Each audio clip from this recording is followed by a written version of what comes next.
Pokoknya siapa yang nyerang Islam, bully, habisi di media sosial, saudara. Takbir. Setuju. Siap menangkan perang medsos. Takbir. Subhanallah walhamdulillah wa la ilaha illallah. Kemudian saudara, kalaupun kita tidak sempat bertemu lagi, kalaupun saudara kita tidak sempat lagi untuk duduk mengkaji persoalan-persoalan selanjutnya, Anda boleh silakan membuka website kami, baik website FPI www.fpi.org.id atau website pribadi saya www.habibrizieq.com. Kita sedang perang media, perang di alam maya, perang medsos, saudara, untuk pembentukan opini-opini yang baik untuk perjuangan Islam di Republik Indonesia. Nah, karena itu saya himbau kepada Anda semua, bagi mereka yang punya HP, bagi mereka yang punya laptop, bagi mereka yang biasa mengakses internet, tolong aktifkan diri Anda untuk membela Islam. Kalau Anda dapatkan akun-akun saudara yang menghantam Islam, Anda buat akun yang banyak yang membela Islam, yang memenangkan Islam. Anda hantam akun mana saja yang coba-coba merendahkan Islam, saudara. Jadi jangan diam. Jangan orang kafirnya pada bikin satu orang 100 akun, satu orang 500 akun. Sementara orang Islam satu akun pun nggak punya, saudara. Ini perang opini, ini perang medsos, ini perang IT, saudara. Kita sudah masuk ke zaman digital. Ini perang nggak sembarangan, saudara. Maka itu, hei anak-anak muda yang biasa mengakses internet, lantangkan suaramu untuk bela Islam, lantangkan suaramu di dunia medsos untuk bela Allah, bela Rasul, bela kepentingan umat Islam. Jangan biarkan orang-orang kafir menghancurkan kita dalam opini. Betul? Begitu saya tanya sebelum saya akhiri, siap bersatu? Siap bersatu? Siap berjuang? Takbir! Jadi kalau ada yang mengatakan ini Habib Rizieq ini majelis di Petamburan politik melulu ini. Saudara, kita ini semua makhluk politik. Artinya tidak ada satupun warga negara di negara manapun yang tidak tersentuh oleh politik. Ima dia menjadi pemain politik, ima dia menjadi komoditas politik, ima dia menjadi korban politik. Nggak ada nggak tersentuh politik ya. Buktinya bagaimana? Mari kita lihat. Kita warga negara. Saya tanya, wajib tidak tunduk kepada undang-undang? Kalau melanggar undang-undang dipenjara nggak? Dipenjara. Saya tanya, undang-undang siapa yang buat? DPR. DPR lembaga politik bukan? Itu keputusan politik, saudara. Anggota DPR musyawarah membuat undang-undang, diambil keputusan, undang-undang itu diberlakukan kepada setiap negara. Itu putusan politik. Jadi siapa bilang kita ini bisa terlepas dari politik? Nggak bisa, saudara. Makanya salah kaprah, saudara. Kalau ada mengatakan, saudara ngaji-ngaji, kita nggak usah bicara politik. Kalau kita nggak bicara politik, nanti para bajingan yang main politik, saudara. Kalau umat Islam tidak berpolitik, nanti yang berpolitik itu koruptor, bajingan, orang kafir, saudara, orang-orang yang akan ngerjai kita semua. Nggak bisa. Sekarang umat Islam jangan berpolitik, umat Islam jangan bicara politik. Akhirnya umat Islam pada bodoh soal politik, saudara. Kiai nggak ada mendekat ke politik, habaib nggak ada mendekat ke politik. Akhirnya yang masuk ke jurang politik hanya para bajingan, para penjahat, saudara. Mereka yang tidak menjalankan ajaran agama, akhirnya mereka yang buat undang-undang, mereka yang buat keputusan, mereka yang buat aturan, kita yang mesti melaksanakan. Jangan, kalau kita nggak mau berpolitik praktis, silakan. Tapi jangan sampai mengatakan, saya nggak mau bicara politik sama sekali. Nggak boleh, saudara. Nggak boleh. Kalau Anda tidak berpolitik, saudara, Anda akan jadi komoditas politik. Berapa banyak majelis-majelis taklim menjadi komoditas politik, saudara? Hanya dijadikan sekrup oleh partai politik. Begitu lagi pilpres, begitu lagi pilkada, bantuan diberikan kepada berbagai macam majelis-majelis taklim untuk dukung calon ini, dukung calon itu, dukung partai ini, dukung partai itu. Itu namanya komoditas politik. Hanya diperalat kok, cuma dijadikan sekrup kok. Tanpa majelis-majelis taklim tadi, saudara, kau punya hak untuk menentukan siapa calonnya. Cuma dijadikan sekrup untuk memperkuat orang lain. Maka itu kita katakan di sini khususnya kepada generasi muda yang punya bakat politik, masuk politik. Tapi ingat, kalau Anda mau jadi politisi, kalau Anda mau jadi pemimpin di negeri ini, dari mulai Anda muda, dari mulai sekarang, jangan melakukan suatu pekerjaan yang akan menyulitkan Anda di masa depan. Jangan mencuri, jangan berzina, jangan menenggak minuman keras. Saudara, jangan berbuat yang asusila. Ini anak-anak muda, subhanul yawm rijalul ghad, pemuda hari ini, pemimpin di hari yang akan datang. Kalau hari ini Anda melakukan tindakan-tindakan asusila, tindakan-tindakan amoral, itu akan terus melekat sampai Anda dewasa nanti. Dan bahaya, kalau Anda punya segudang kekurangan, segudang celah, segudang kejahatan, jangan terjun di politik. Berbahaya. Kenapa? Sebab kejahatan Anda, kebejatan Anda, keburukan Anda akan dijadikan alat oleh musuh untuk memeras Anda. Itu akan terjadi pemerasan politik. Bikin undang-undang macam ini ya. Kalau kau nggak setuju, ini nanti kejahatanmu kami ungkap. Bikin aturan seperti ini ya. Kalau kau nggak setuju, ini nanti kebejatanmu akan kami sebarluaskan ke tengah masyarakat. Ini namanya pemerasan politik. Jadi kalau Anda mau jadi pemimpin di negeri ini kayak anak-anak muda, Anda mau jadi anggota dewan, Anda mau jadi menteri, Anda mau jadi presiden, dari sekarang jadilah pemuda yang bersih. Bersih. Bersih akidahnya, bersih syariatnya, bersih akhlaknya. Sehingga begitu ke depan Anda menjadi pemimpin bangsa, tidak ada yang bisa memeras Anda. Nggak ada yang bisa ngancam, nggak ada. Anda bisa dengan bebas mengambil keputusan tanpa ancaman, tanpa pemerasan politik. Nah ini yang mesti ditanamkan ke anak-anak muda kita. Jangan anak-anak muda kita diajarin dari muda, jangan berpolitik, jauhkan diri dari politik. Nah kalau anak muda yang bagus pada jauh dari politik, akhirnya main politik narkobais semua. Nah kalau pecandu narkoba main politik, akhirnya besok ada undang-undang melindungi narkoba. Jadi sekali lagi ya kawan, jangan sampai kita termakan.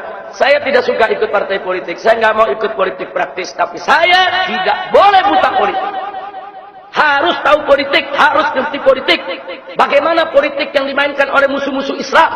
Sehingga kalau kita tahu langkah mereka, kita akan melakukan langkah-langkah untuk mengkanter dan melawan kejahatan politik mereka ya kawan. Kira-kira jelas tidak? Seperti sekarang kita teriak, udah nggak usah ikut politik, udah nggak ikut politik. Besok ini yang akan milih gubernur di Jakarta ini adalah warga, saudara. Anda semua akan ikut sertakan untuk memilih. Begitu Anda masuk TPS, Anda tusuk pilihan Anda sudah berpolitik praktis. Siapa bilang Anda nggak berpolitik? Omong kosong, saudara. Dan posisi kita sekarang dilematis. Ada mengatakan baik, saya nggak mau berpolitik, saya nggak mau masuk kotak TPS dan seterusnya. Baik, kalau Anda golput terus orang kafir lagi yang menang. Ingat, pada pemilihan gubernur yang lalu, saudara, di Jakarta yang menang adalah golput. Yang menang golput, saudara, di Jakarta. Catat itu baik-baik ya kawan. Itu yang milih Jokowi Ahok dengan yang milih Fauzi Bowo ketika itu, saudara. Hanya sedikit perbedaannya, saudara. Hanya antara 2,1 sama 2,2 juta. Tapi yang jadi golput lebih dari 2,6 juta. Tidak datang ke TPS dan tidak memberikan hak suara.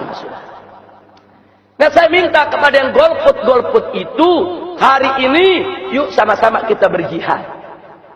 Yuk sama-sama kita berjuang. Yuk kita datangi itu TPS-TPS. Kita berikan suara kita untuk calon gubernur muslim. Harus muslim yang menang. Harus berjuang. Bukan saatnya lagi ini kita golput ini. Suara Anda dibutuhkan umat. Suara Anda dibutuhkan oleh perjuangan ini.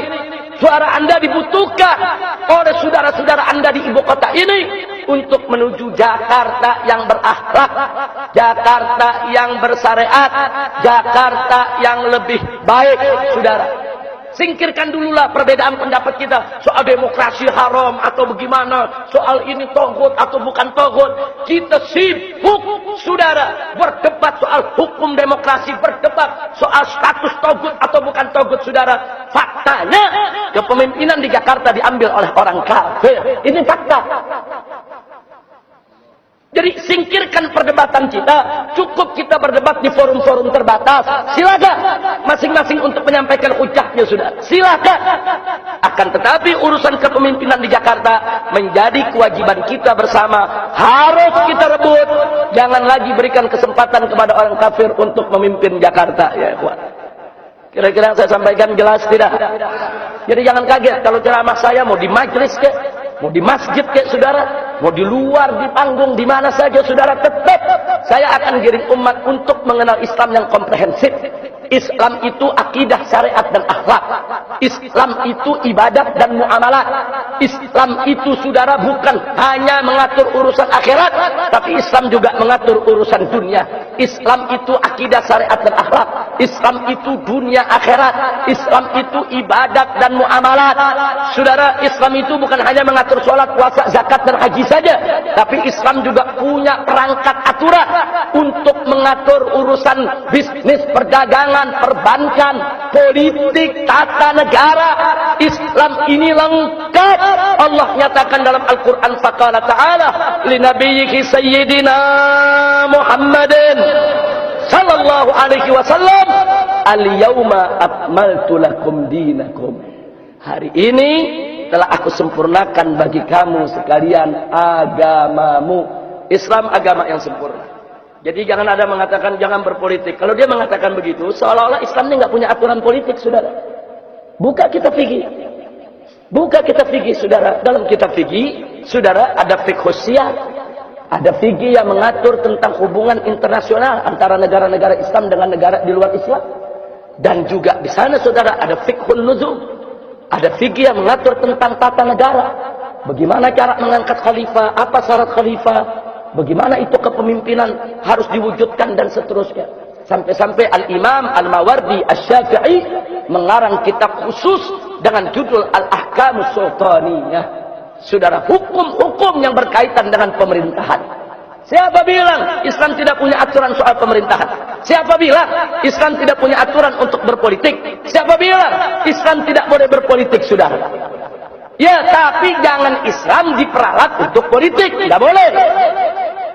Tapi berpolitiklah secara Islam, berpolitiklah secara syariat, berpolitiklah dengan cara yang tidak bertentangan dengan ajaran Nabi Muhammad sallallahu alaihi wasallam. Nah, ini yang saya mau sampaikan, saudara. Jadi sekali lagi jangan kaget kalau dai-dai front pembela Islam, para habaibnya, para kiainya di mana-mana, saudara.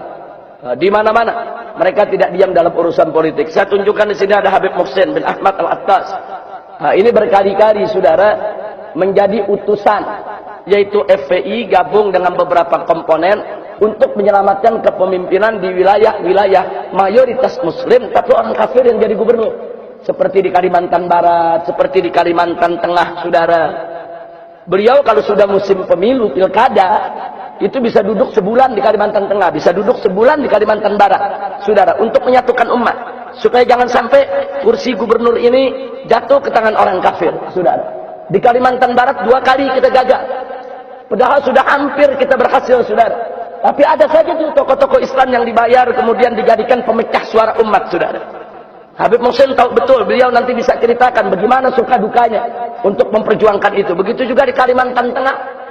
Di Kalimantan Tengah itu perjuangan FPI untuk merebut kepemimpinan muslim nggak mudah, saudara. Sampai Habib Muhsin dan kawan-kawan berangkat naik pesawat, saudara, untuk dakwah ke Kalimantan Tengah. Turun di airport sudah ribuan orang-orang Dayak non-muslim yang mengepung dengan berbagai macam senjata mau dibunuh, saudara. Jadi mereka tahu betul apa yang sedang kita kerjakan. Kita nggak rela. Kepalang yang namanya Kalimantan Tengah itu 70% muslim. Lah kok gubernurnya non-muslim? Yang namanya Kalimantan Barat itu 70% muslim. Lah kok gubernurnya non-muslim? Karena kita terlalu banyak calon, saudara. Nah, aturan di daerah itu, kalau putaran pertama sudah ada pemenang dapat 30%, nggak boleh ada putaran kedua. Langsung dia menang jadi gubernur. Nah kalau sekarang non muslimnya 30%, muslimnya 70%, tapi dari muslimnya ada 5 calon. 70% bagi 5 calon, saudara. 20% aja nggak dapat. Sementara si non muslim kompak 30% buat dia. Sekali putar kita kalah. Itu yang terjadi di Kalimantan Barat, dan itu yang terjadi di Kalimantan Tengah selama 2 periode. Tapi alhamdulillah, tahun ini, saudara, dengan pertolongan Allah Subhanahu wa Ta'ala, di Kalimantan Tengah kita berhasil merebut kepemimpinan Kalimantan Tengah. Saat ini Gubernur Kalimantan Tengah dan wakil gubernurnya adalah muslim. Alhamdulillah. Oh, marah yang non muslimnya, tuntut ke Mahkamah Konstitusi. Silakan. Di Mahkamah Konstitusi tetap yang muslim dimenangkan. Oh, sekarang mereka ngancam mau melakukan kekerasan. Silakan. Umat Islam di Kalimantan Tengah sudah bersatu, nggak bisa diadu lagi, saudara. Dulu diadu Melayu sama Madura, disuruh perang, saudara. Nah, dipanas-panasi Dayak-Dayak Muslim, disuruh perang sama Madura, saudara. Sekarang mereka sudah bersatu. Yang Dayak Muslimnya, yang Melayunya, yang Maduranya, Banjarnya, Bugisnya, saudara, Makassarnya, rame-rame bersatu. Begitu kita bersatu, nggak berani mereka melakukan tindak kekerasan sampai hari ini, ya ikhwan. Nah, jadi kayak Haji Sobri Lubis, kayak Haji Misbahul Anam, kayak Haji Awit Masyuri pulang pergi kita kirim ke Kalimantan berdakwah ke sana kemari, bukan tidak membuahkan hasil, saudara. Nah, jadi hasilnya ada, yaitu kita rebut. Nah, kalau yang jauh saja kita berjuang mati-matian untuk merebut, apalagi yang di Jakarta, saudara. Nah, di Jakarta ini kan kita kecolongan. Kecolongannya apa? Kemarin nggak ada umat Islam yang pilih Ahok tuh, nggak ada. Nggak ada, saudara. Ini Ahok ini kan cuma ketiban untung karena Jokowinya jadi presiden, saudara. Nah, jadi sekarang ini dia naik popularitasnya ya karena dia selama ini menjadi gubernur, kemudian sering masuk televisi, melakukan manuver-manuver politik, saudara, dan seterusnya dan seterusnya.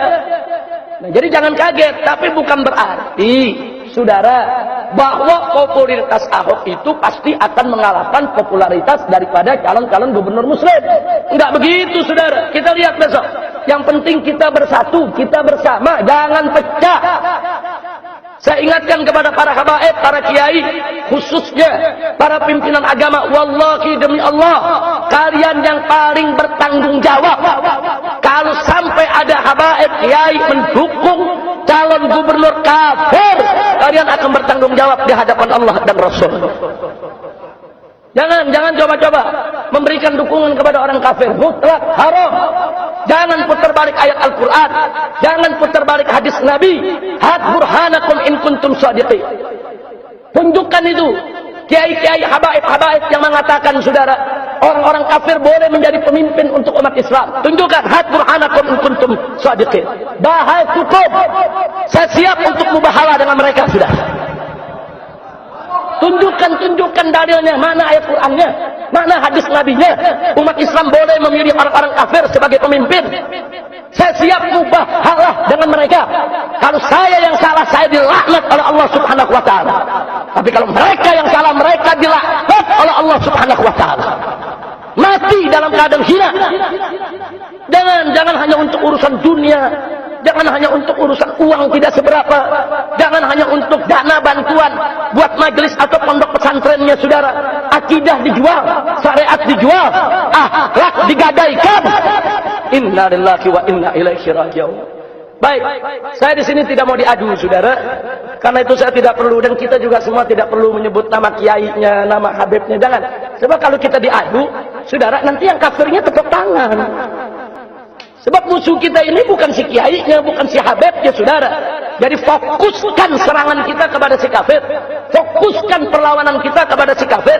Fokuskan gerakan kita untuk melengsarkan si kafir. Jangan mau kita diadu antar majelis taklim, saudara. Insya Allah. Nah, ini yang saya mau sampaikan. Pokoknya siapa yang nyerang Islam, bully, habisi di media sosial, saudara. Takbir. Setuju. Siap menangkan perang medsos. Takbir. Siapa yang nyerang Islam, bully, habisi di media sosial, saudara. Siapa yang nyerang Islam, bully, habisi di media sosial, saudara. Siapa yang nyerang Islam, bully, habisi di media sosial, saudara. Siap menangkan perang medsos.